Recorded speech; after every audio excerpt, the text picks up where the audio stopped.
Okay, what's up, YouTube? I'm back on another video, and I'm about to break this up into two parts. So we're gonna come up in this book once again, Watermelon, Nooses, and Straight Razors by David Pilgrim, Stories of the Jim Crow Museum. I highly advise you all to pick up this book before they take it off the market. And we're gonna read these accounts, and this is very, very gruesome. And if you use your imagination to think about what they did to our ancestors, it's very saddening. There's no way in the world that we are all one people. No way. So let's go. This is on page 155, and it's under the section of Ghoulish Acts. We're going to read all of it. We're going to read this stuff. It says, in 1918, a delegation of African-American leaders met with Reuben Pleasant, governor of Louisiana. The delegation was concerned that black people were still being lynched in the state.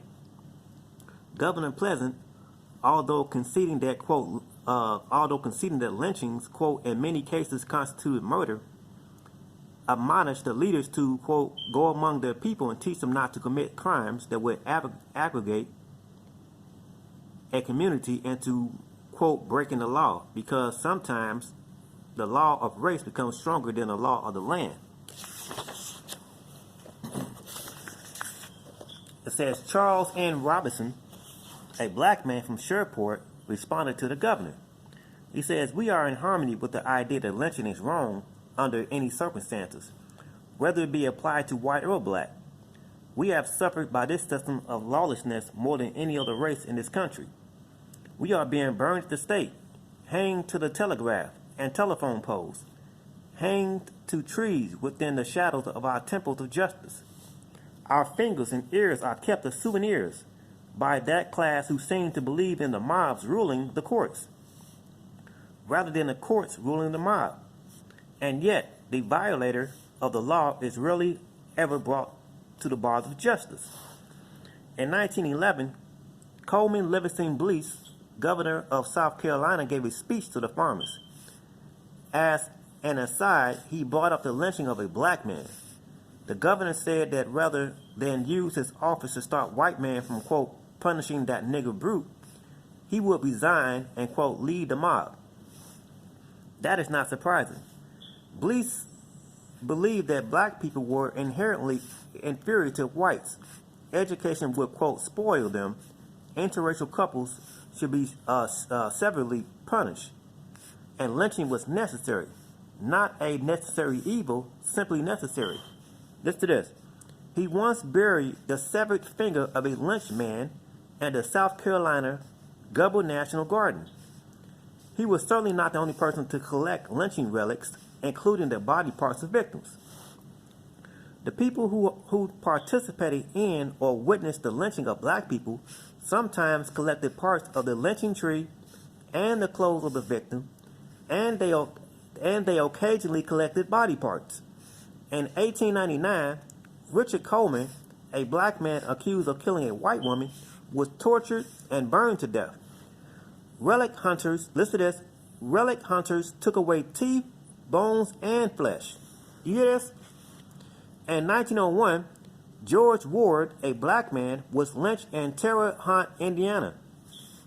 He was accused of killing Ida Finkelstein, a white woman. A mob took him from a jail cell, dragged him to the river bridge, and hung him to a beam. Then burned his body until, quote, nothing was left except a piece of backbone and the back of the head. It says, quote, teenage boys sold one of Ward's toes for $1. Then began an impromptu auction for the other toes. There was no effort on the part of the authorities to intervene. Are you hearing this? These white folks are collecting black people's body parts and selling them. In 1899, Sam Hose, a black farmer, killed Alfred Cranford, a white man. Sam Hose, fearing for his life, fled. Newspapers claim that he, quote, brutally murdered Cranford and assaulted his wife. While a posse was searching for him, the Wilmington Messenger wrote, quote, it is believed tonight that Holmes would die fighting and thus avoid the worst in store for him. Holmes did not avoid, quote, the worst in store. He was caught, and a white mob of 2,000 people watched his torture. Quote, listen to this, his ears, fingers, and genitalia were cut off. The skin was cut from his face. Don't that sound like some shit that you read about in the movie you watched called Leatherface? When he was cutting those people's faces off and putting them on his face? Huh? You know about that movie? There's no way in the world that we are all one people. We're all the same. No way. Movie Leatherface. This is what these white folks do.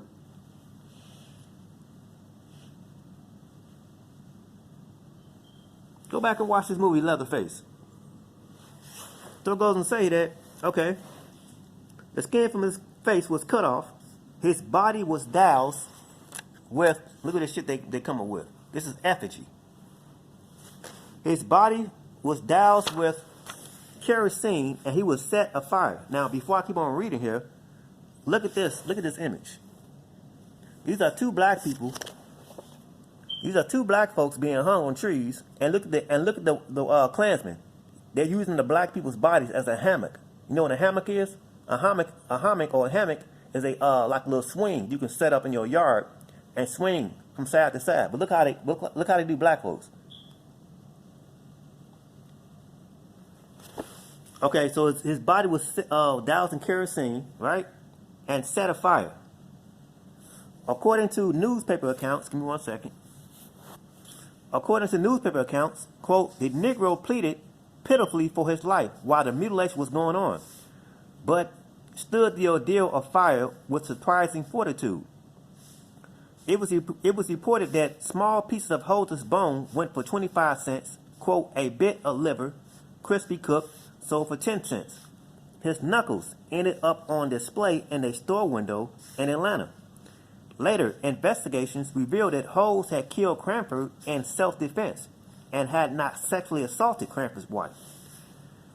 There is a record of what happened to Holmes' knuckles, but in general, there are a few records of what happened to the parts cut from the bodies of other black lynching victims. What became of the severed ears, fingers, toes, and skin? Are they still displayed as conversation starters, hidden in the dusky trunks owned by elders or long ago discarded or buried? It is hard to imagine, to imagine an America where people was fighting over the charred, severed fingers of a lynched black man, woman, or child. Listen to this. The gruesome practice of collecting body parts from lynching victims is paralleled and rivaled by the practice of using the skin of black people to make shoes, wallets, belts, and other leather products. Now, a lot of you all are subscribed to Dan Calloway. I have nothing against the brother, but he came out of his mouth and said that Nat Turner was fictional. He said that Nat Turner didn't exist. I'm going to show you.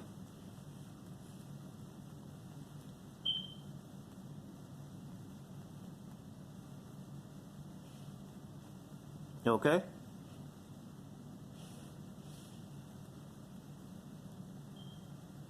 Right here. He says Harry told me Nat Turner are fictional characters, right? Created by Congress or whatever. So let's see what the records say. In 1831, Nat Turner, the leader of the Southampton insurrection, was caught and hanged. He was skinned, the hide having been tamed, and distributed souvenirs in the curiosity shops of many residents in and about Southampton. Now, what is his skin? It said his skin, the hide was having been tamed. So what is the hide? The hide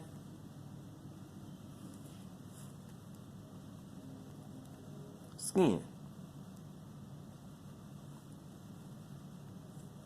This is sickening.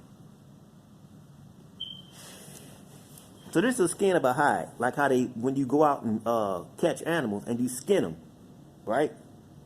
See something like this. So let's keep on going. It says here that there are multiple reports that a purse was made from the skin of the rebel leader. Grease was made from his flesh.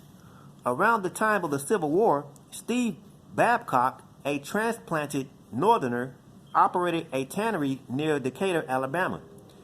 He occasionally tanned the skins of black people.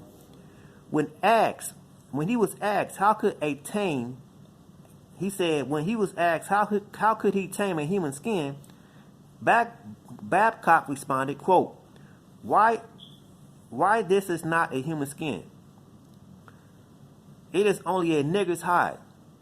A nigger is nothing but, quote, a beast. There ain't nothing human about him. In 1878, the New York Times told the story of a black convict. After his death, medical students scanned his body and tanned his hide for the purpose of making boots. In 1883, a governor gave a military friend a small traveling bag, quote, made of a Negro skin tanned at Tewksbury, Massachusetts. And that same year, there was a news report of a, quote, tanned Negro skin being used for book bindings, pocketbooks, and satchels. So like you see this book, and it's been binded, the stitching, they were using black people's skin to stitch their books together. You know what a satchel is? A purse. Something similar to a purse. A Boston tanner said that Harvard students brought him, quote, Negro skins to be tanned. According to the semi-weekly Citizen, quote, the leading demand being for mulatto and octoroon skins. An 1887 newspaper article told the story of a prominent New York physician who owned a pair of shoes made from the skin of a black man. According to the St. Paul Globe, quote, the Negro who furnished the material for the shoes bore the name of Sternberg, and he was hung at Fonda, New York, in 1876 for the murder of a man named Parker. The newspaper also recounted the story of a black man who was killed while robbing graves. His body was taken to a medical college and dissected. Listen to this. One of the students cut off a toe and gave it to a friend, which it is said possesses much of the look of a rabbit's foot. One second. According to the Richmond Climax, it says, quote, the result is a beautiful leather, extremely soft and pliable, very lustrous. The shoes are beautiful to look upon and grasp the feet kindly. In the 1900s, skin from the amputated arm of a black man was tanned and sent to Boston to be made into purses. In 1912, the St. Louis Post-Dispatch told the story of a, quote, physician's wife who was having a dead Negro skin tanned for a Christmas gift for her husband. You hear this shit? A part of the Negro's hide is to be made into a razor strop. There are many stories told in the Jim Crow Museum, but none are as horrible as these tales. The idea of using the skins of black people to make purses, shoes, belts, and other leather products is, of course, disgusting to the contemporary Americans. However, there was a time not so long ago when the debasement of black Americans were so nearly complete that one can read about the skin of a black person being tanned in the same newspaper that reported the previous day baseball's box score. Did you just hear what I just read? They were using black folks for books, shoes, anything you could think of. using their body parts. Look at this, man. See, this is the book that I used when I put my video up on BitChute and they took it down. Okay? This is I highly advise you to get this book. I highly advise you to get it before they take it off the market.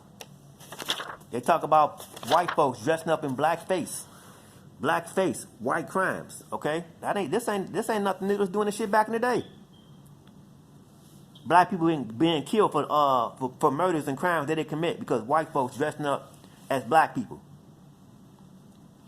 Okay, so I'm gonna stop the video right here. I'm gonna upload this, and I'm gonna come back and read this. Blackface is white crime. Peace.